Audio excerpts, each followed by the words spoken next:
கிறிஸ்தவர்களுக்கும் பிரச்சனைகளை உண்டு செய்தோம் என்று இதெல்லாம் ஓப்பன் ஸ்டேட்மெண்ட். இப்படி சொன்ன அர்த்தம் தானே. அப்ப யாரை பார்த்து மதவாதம் என்று சொல்கிறார்கள் என்று சொன்னால் திராவிட முன்னேற்ற கழக கூட்டணி தான் மதவாதம் செய்கிறது.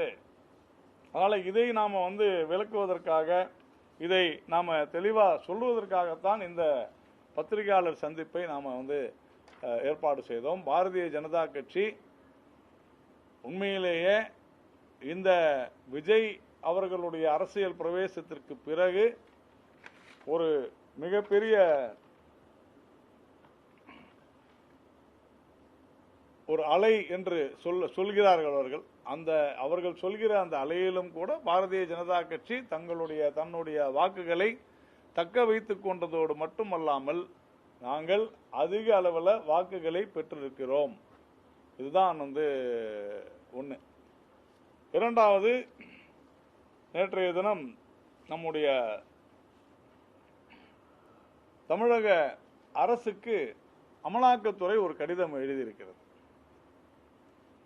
அது என்ன கடிதம்னு சொன்னா, போக்குவரத்து துறையில 2011 16 நடந்த ஊழல் நமக்கு எல்லாருக்குமே தெரியும். செந்தில் பாலாஜி அவருடைய விவகாரத்தில் போக்குவரத்து துறையில கண்டக்டர், டிரைவர், கிளீனர் இவங்களுக்கான வேலை கொடுக்கிறேன் என்று மோசடி செய்த விவகாரம். அந்த வழக்கில் மே 14 அன்று திரு ஆர்.என். ரவி அவர்களுக்கு அமலாக்கத்துறை ஒரு கடிதம் அனுப்புகிறது. அதுல செந்தில் பாலாஜி ஒரு அமைச்சராக இருந்த காரணத்தினால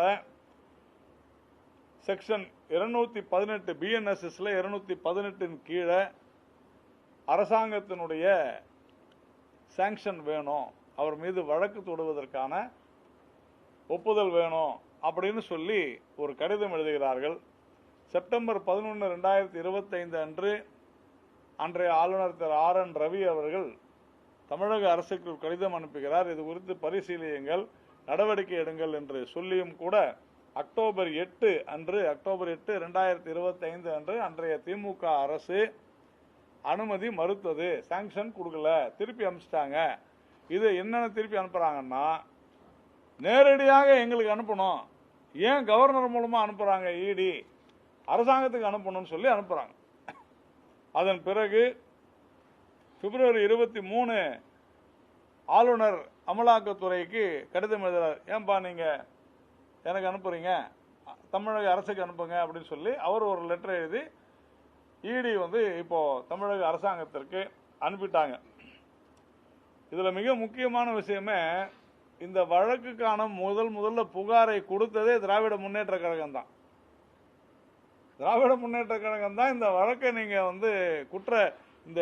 இந்த புகாரை கொடுத்து நடவடிக்கை எடுக்கணும்னு சொல்லி இதை முதலாக செய்தது திமுக தலைவர் மு.க. ஸ்டாலின் அவர்கள். அன்னைக்கு எதிர்கட்சி தலைவராக இருந்தாரு. அதன் பிறகு அந்நியன் படம் மாதிரி அப்படியே மாறி முதல்வரான பிறகு இதற்கு அனுமதி கொடுக்க மாட்டேன், இவர் ஊழலை செய்யல அப்படின்ட்டாரு. இப்போ இன்னைக்கு the ball is in mister Vijay's court. இன்னைக்கு இது முதல் டெஸ்ட்னு கூட நம்ம சொல்லலாம். திரு விஜய் அவர்களுக்கு, மாண்புமிகு முதலமைச்சர் விஜய் அவர்களுக்கு இது ஒரு முதல் சோதனை அப்படின்னு சொல்றதை விட முதல் தேர்வு அப்படின்னு சொல்லலாம், பரீட்சை. ஏனென்றால் இன்று அமலாக்கத்துறை நேரடியாக இந்த கடிதத்தை அனுப்பி இருக்கிறது. உடனடியாக அதற்கான வழக்கு தொடுப்பதற்கான அந்த அனுமதியை, அந்த பரிந்துரையை அவர்கள் செய்ய வேண்டும். நான் ஊழலை எதிர்ப்பேன் என்று சொல்லி ஆட்சிக்கு வந்திருக்கிறார் நம்முடைய மாண்புமிகு முதலமைச்சர் திரு விஜய் அவர்கள். இதைவிட ஒரு நல்ல சாதாரண கண்டக்டர், டிரைவர், கிளீனர் கிட்ட காசு வாங்கி ஏமாற்றி மோசடி செய்த இதைவிட ஒரு மோசமான ஒரு விஷயம் இருக்குதான்னு நமக்கு தெரியல. ஏன்னா கிட்டத்தட்ட ஒரு வருஷம் நமக்கெல்லாம் தெரியும், செந்தில் பாலாஜி ஜெயிலில் கூட இருந்தார். ஆனால் அதையெல்லாம் தடுத்து கொண்டிருந்தார்கள். இன்னைக்கு த கேட் இஸ் கிளியர்டு, எல்லாமே open. The ball is in mister Vijay's court.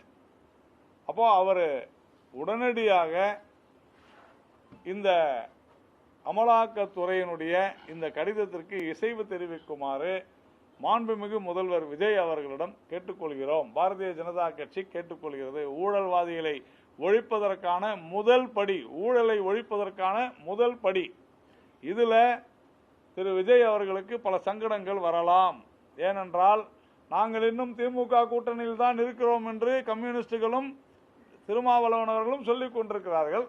அதனால் அது என்னன்னு கொஞ்சம் பார்த்து மேலும் காலதாமதம் செய்யாமல் இன்றைக்கே, என காலையிலிருந்து மாலை வரை திரு விஜய் அவர்கள் தலைமை செயலகத்தில் அமர்ந்து பணியாற்றுகிறார். நல்ல செய்தி.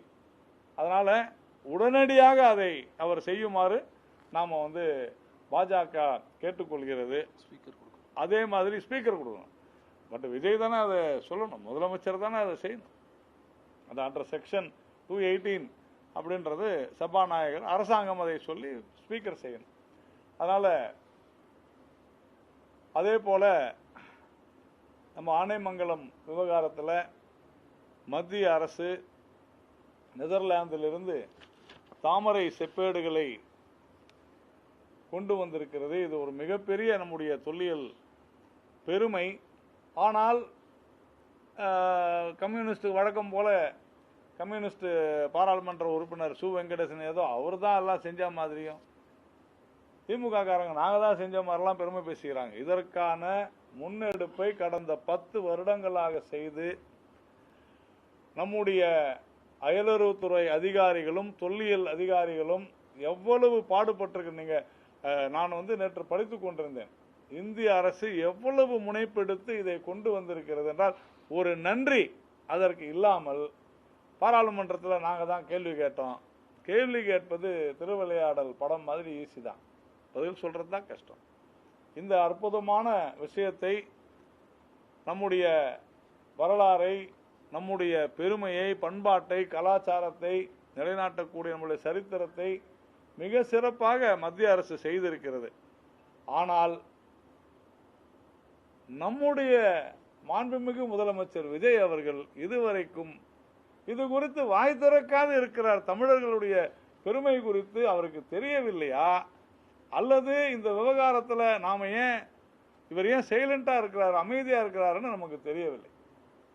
அதனால திரு விஜய் அவர்கள், முதலமைச்சர் அவர்கள் உடனடியாக நான் சொன்ன திரு செந்தில் பாலாஜி விவகாரத்திற்கு சபாநாயகரிடம் கலந்து பேசி ஆவண செய்யுமாறு பாஜக கோரிக்கை விடுக்கிறது.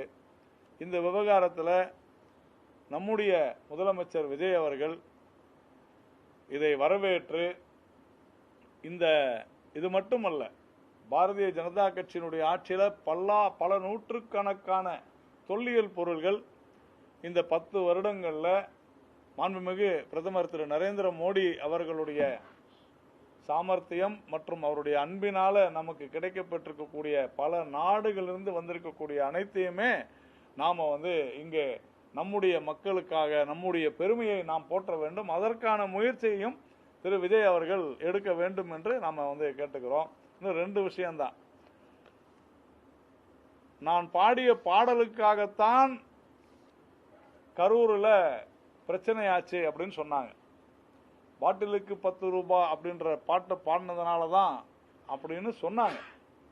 அதனால தான் அந்த 41 பேர் உயிரிழந்தாங்க. அந்த பாட்டினுடைய தாக்கம் அதனால அடிச்சாங்க, இப்படி எல்லாம் பேசினாங்க. ஆனால் இன்றைக்கும் பாட்டிலுக்கு 10 ரூபாய், பாட்டிலுக்கு 20 ரூபாய் டாஸ்மாக் கடைகளில் வாங்கிக்கிட்டு தான் இருக்கிறாங்க. ஒரே ஒரு இதை அமுல்படுத்த உடனே தாவேகாவை சேர்ந்த சிலர் சமூக ஊடகங்களில் உடனே அவங்க அதெல்லாம் உத்தரவு எப்போதுமே இருக்குது. நீதிமன்றமே உத்தரவு போட்டுருச்சு வாங்கக்கூடாதுன்னு. ஆனால் இன்னும் அதான் செஞ்சிட்டு இருக்கிறாங்க. அதனால திரு ஜோசப் விஜய் அவர்கள், நம்முடைய முதலமைச்சர், உடனடியாக இந்த விவகாரத்தில் தலையிடணும். ஏனென்றால் ரொம்ப ஆச்சரியமா நேற்று ஒரு கடிதம் கூட பார்த்தோம். டாஸ்மாக் உடைய ஊழியர்கள்லேருந்து அவங்க ஒரு கடிதம் போடுறாங்க, ஏன் 10 ரூபாய் வாங்குறோம் அப்படின்னு. இது வரைக்கும் இல்லைன்னு சொன்னவங்க இன்னைக்கு ஏன் 10 ரூபாய் வாங்குறோம்னு சொல்லக்கூடிய அளவிற்கு இந்த விவகாரமானது போய்கொண்டிருக்கிறது. அதே போல நம்முடைய பள்ளி கல்வித்துறை அமைச்சர் திரு ராஜ்மோகன் அவர்கள் நிறைய சமூக ஊடகங்கள்லேருந்து நல்ல ஒரு சப்போர்ட் தாவேக்காக இருந்துச்சுன்னு எல்லாருமே சொன்னாங்க, சோசியல் மீடியாவில் இருந்தாங்கன்ட்டு. ஆனால் அந்த சோசியல் மீடியாவே பார்த்துட்டு திரு ராஜ்மோகன் அவர்கள் பேசக்கூடாது என்று நாம் நினைக்கிறோம். ஒரு அமைச்சர் PM ஸ்ரீ திட்டத்தில் நடந்தது என்ன, ஏன் அரசாங்கம் அதற்கு முதல்ல ஒப்புக்கொண்டது, ஏன் அதிலிருந்து பின்வாங்கினார்கள், நீங்கள் பணம் கொடுங்கள் என்று கேட்டு வாங்கி நாங்கள் ஒப்புக்கொள்கிறோம், இதற்கு அதிகாரப்பூர்வமாக நாங்கள் இதை ஏற்றுக்கொள்கிறோம் என்றெல்லாம் சொல்லி பணத்தையும் பெற்றுக்கொண்டு எதற்காக பணம் தரப்பட்டதோ மத்திய அரசிடமிருந்து அந்த பணத்தை அதற்காக செலவு செய்யாமல் வேறு எதற்கோ செலவு செய்துவிட்டு மிக மோசமான முறையில் பள்ளி கல்வித்துறையை மிக மோசமான முறையில் நடத்திய அன்றைய அமைச்சர் அன்பில் மகேஷ் அவர்களுக்கு நீங்கள் செய்தது தவறு என்று விளக்கம் கொடுத்து அவர் மீது பல்வேறு நடவடிக்கைகளை எடுக்க வேண்டிய ஒரு காலகட்டத்தில் நாங்கள் கொள்கையில சமரசம் செய்து கொள்ளவில்லை என்றெல்லாம் இன்னைக்கு பேசியிருக்கிறாரு. மிரட்டலுக்கு பயப்பட மாட்டோம்ன்றாரு. அவர் திமுகவை சொல்லியிருந்தாருன்னா ஓகே. ஆனால் மத்திய அரசு யாரையும் மிரட்ட வேண்டிய அவசியமும் இல்லை, மத்திய பாஜகவும் யாரையும் மிரட்ட வேண்டிய அவசியம் இல்லை. ஏனென்றால் ஜனநாயக ரீதியான நடந்த இந்த தேர்தலில் மக்கள் 108 இடங்களை உங்களுக்கு கொடுத்திருக்கிறார்கள். ஆட்சியும் உங்களுக்கு ஜனநாயக முறையில் வந்திருக்குது.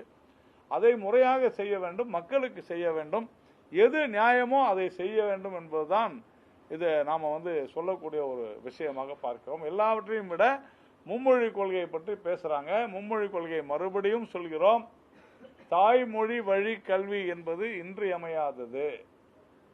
இன்னைக்கு இவ்வளவு CBSE ஸ்கூல் இருக்குது அப்படின்னு சொன்னா அத்தனைக்கும் நோ அப்ஜெக்ஷன் சர்டிபிகேட் கொடுத்தது நம்முடைய தமிழ்நாடு அரசு தான் என்பதை புரிந்து கொள்ள வேண்டும். பல ஸ்டேட் போர்டு ஸ்கூல்ஸ் இன்னைக்கு CBSE மாறினதுக்கு என்ன காரணம், இதையெல்லாம் பார்க்க வேண்டும்.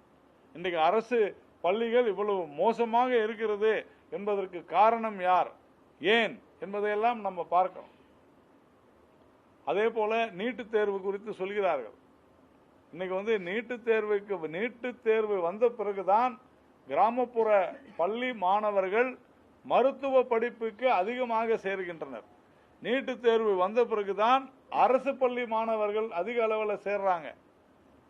நீட்டு தேர்வு வந்த பிறகுதான் பல மாவட்டங்களிலிருந்து உதாரணத்துக்கு சில வருடங்கள் நீட்டு தேர்வுக்கு முன்னால நீலகிரி, ராமநாதபுரம் போன்ற மாவட்டங்கள்ல மருத்துவ படிப்புக்கு படிக்க முடியாத ஒரு நபர் கூட செல்லாத நிலைமை இருந்தது. ஆனால் இன்றைக்கு இரட்டைப்படை எண்ணிக்கையில் எல்லாம் நடக்கிறது என்பதையெல்லாம் ஒரு நியாயமான முறையில் நீதிமன்றங்களுடைய உத்தரவுகள் வழிகாட்டுதல்கள் எல்லாம் பார்த்து இந்த அரசாங்கம் திரு ஜோசப் விஜய் அவர்கள் சொன்னது போல இது எல்லோருக்கும் சமமான அரசாங்கமாக இருக்கும் என்று அவர் சொல்வது சரி என்று சொன்னால் கொள்கைகள் கோட்பாடுகள் எல்லாமே மக்களுக்கானதுதான். இதையெல்லாம் புரிந்து கொண்டு ஒரு ஒரு ஒரு புதிய கட்சி, புதிய ஆட்சி வந்திருக்கிறது. இதுல திமுகவிற்கு பயந்து கொண்டு, ஏன் திமுகவிற்கு பயந்து கொண்டு என்று சொல்கிறேன் என்றால், சட்டசபையில உதயநிதி ஸ்டாலின் அவர்கள் நான் எங்களுடைய கூட்டணி கட்சிகளுடைய தயவுல தான் நீங்க ஆட்சி புரியுறீங்க அப்படின்னு பேசியிருக்கிறார். அதை திரு தொல் திருமாவளவன் அவர்களும் கம்யூனிஸ்டுகளும் இந்திய யூனியன் முஸ்லீம் லீகும் தொடர்ந்து சொல்லி வருகின்றன. அப்புறமா எப்படி ஒரு நேர்மையை, நியாயத்தை நாம் எதிர்பார்க்க முடியும்? இதுதான் விஷயம். ஆனால் அதையெல்லாம் தாண்டி திரு ஜோசப் விஜய் அவர்கள், முதலமைச்சர் அவர்கள் தமிழகத்திற்கு நல்லது செய்ய வேண்டும், தமிழக மாணவர்களுக்கு நல்லது செய்ய வேண்டும், தமிழக இளைஞர்களுக்கு நல்லது செய்ய வேண்டும் என்று சொல்லி விடைபெறுகிறேன். உங்களுக்கு வேற ஏதாவது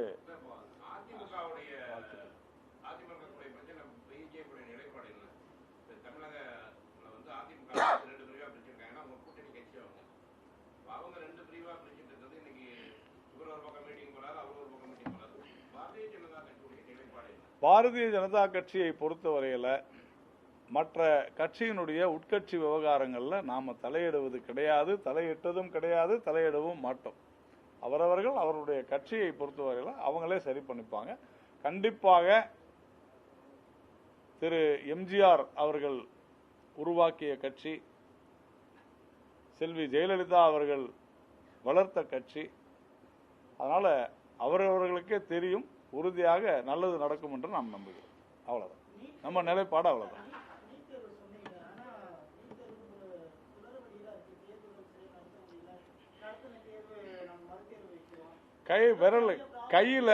கையில விரல்ல ஒரு காயம் பட்டுச்சுன்னா கையே வெட்ட முடியுமா?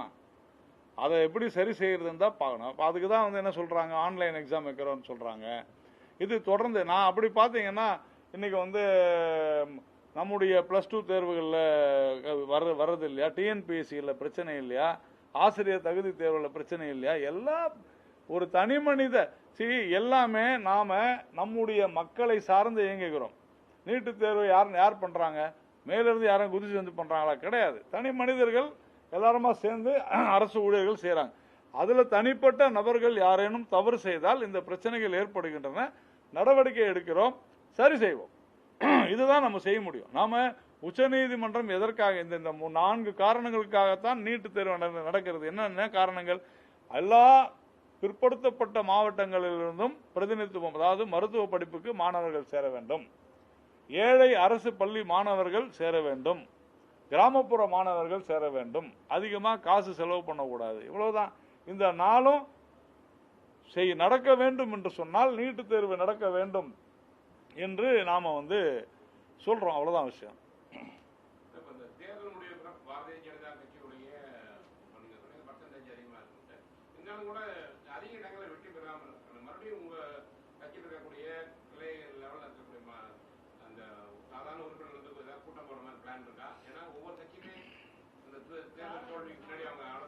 நாளையும் நாளை மறுநாளும் கோயம்புத்தூர்ல எங்களுடைய அகில இந்திய அமைப்பு பொதுச் செயலாளர் திரு BL சந்தோஷ் அவர்கள் வருகிறார். எங்களுடைய நிர்வாகிகள் கூட்டம், அனைத்து பிரிவினுடைய தலைவர்கள் கூட்டம், மாவட்ட தலைவர்கள் கூட்டம் எல்லாமே நடக்கிறது. எங்களை பொறுத்தவரையில் இது நாங்கள் வந்து அதாவது மற்ற கட்சி நாங்கள் என்ன செய்ய வேண்டும் என்று முடிவு செய்ய வேண்டியது எங்கள் கட்சியை பொறுத்த வரைக்கும் நாங்கள் தான். ஆனால் 2 மார்க் வாங்கினவங்க ஐயோ பிஜேபி 30 மார்க் வாங்கிடுச்சு ரொம்ப சந்தோஷம் சொல்லுது, எந்த விதத்தில் நியாயம்? அதுதான் நம்ம கேட்கும். அதனால நான் வந்து ஏதோ நாங்கள் வெற்றி பெற்று விட்டோம் என்று சொல்லவில்லை. ஆனால் அவர்கள் சொல்வது போன்று ஒரு தோல்வியை நாங்கள் சந்திக்கவில்லை அப்படின்னு நாம சொல்றோம். நாங்கள் கண்டிப்பாக முன்னேற வேண்டும், இதை விட சிறப்பாக நாம வந்து பணியாற்ற வேண்டும், மக்களிடத்தில் எடுத்து செல்ல வேண்டும் என்பதெல்லாம் மாற்று கருத்தே கிடையாது. கண்டிப்பா ஒரு தாவேகா இந்த அளவிற்கு செய்திருக்கிறார் என்று சொன்னால் ஏதோ ஒரு குளறுபடி குறைபாடு இருக்கிறது என்பதில் எல்லா கட்சியிலுமே இருக்கு. 5 வருடங்கள் ஆட்சி செய்த திமுகவில் இருக்கு, 30 வருடங்கள் ஆட்சி செய்த அதிமுகவில் இருக்கு, பிஜேபியில் இருக்கு. நான் இல்லைன்னா மறுக்கல. ஆனால் நீங்கள் யார் எங்களை சொல்வதற்கு என்பதுதான் நம்முடைய கேள்வி. அத கம்பேரிசன் அப்படின்னு நம்ம வந்து அந்த ஒப்பீடு அப்படின்னு நாம கொடுத்தது வந்து ஒப்பீடு என்று நாம கொடுத்தது அதற்குத்தான். இன்னைக்கு வந்து எவ்வளோ விஷயங்கள் இருக்கு, ஆனால் நம்ம யாருமே அதெல்லாம் பேசுறது இல்லை. உதாரணத்துக்கு இன்னைக்கு பார்த்தீங்கன்னா நம்முடைய மாண்புமிகு பாரத பிரதமர் இன்னைக்கு ஒரே நாளில் 2 மிக முக்கியமான இந்தியாவுக்கு ஒரு மிகப்பெரிய ஒரு கௌரவம், ஒரு அந்தஸ்து, முக்கியமான விருதுகள் நமக்கு வந்து ஸ்வீடன்ல இருந்து வழங்கப்பட்டிருக்கு. ஸ்வீடன் நாட்டினுடைய மிக உயர்ந்த விருது நம்முடைய பாரத பிரதமருக்கு என்றால் இந்தியாவிற்கு. ஸோ இந்த மாதிரி தொடர்ந்து நாம வந்து முன்னேறி கொண்டிருக்கிறோம், செயல்பட்டு கொண்டிருக்கிறோம். அதனால அதைத்தான் நாம சொன்னமே தவிர உறுதியாக நீங்கள் சொன்னது போன்று எங்களுடைய இன்ட்ரோஸ்பெக்ஷன் நாங்கள் இந்த தேர்தலில் இந்த ஒரு இன்னும் அதிக இடங்களை ஏன் நாம் வெற்றி பெறவில்லை அப்படின்றத கண்டிப்பாக நாங்கள் சிந்திப்போம், ஆலோசிப்போம். அதற்கான கூட்டம் தான் நாளை மறுநாள் கோயம்புத்தூர்ல நடக்குது. மாற்றம் ஒன்று தான் மாறாதது. எல்லாருக்கும் பொதுவான விஷயம் தானே. எங்க கட்சியை பொறுத்த வரைக்கும் 3 வருடங்களுக்கு ஒரு முறை பகுதி தலைவர், மாவட்ட தலைவர், அகில இந்திய தலைவர், மாநில தலைவர் எல்லாருமே மாறிட்டு தான் இருப்பாங்க. அதனால மாற்றம் ஒன்று தான் மாறாது. ஆனா நீங்க நினைக்கிற மாற்றமோ நீங்கள் எதிர்பார்க்கிற மாற்றம் எல்லாம் வந்து முடிவு செய்ய வேண்டியது பாஜக தவிர ஊடகங்கள் இல்லை. ஊடகங்களுக்கு பொழுது போகல, சமூக ஊடகங்கள்ல பணியாற்றவர்கள் பொழுது போகலன்னா எதோ வேணாலும் பேசலாம். அப்படி ஏதாவது ஒரு மாற்றம் இருந்தால் உறுதியாக ஒரு பிரஸ் மீட் வச்சு உங்களுக்கு சொல்லுவோம். தேங்க்யூ.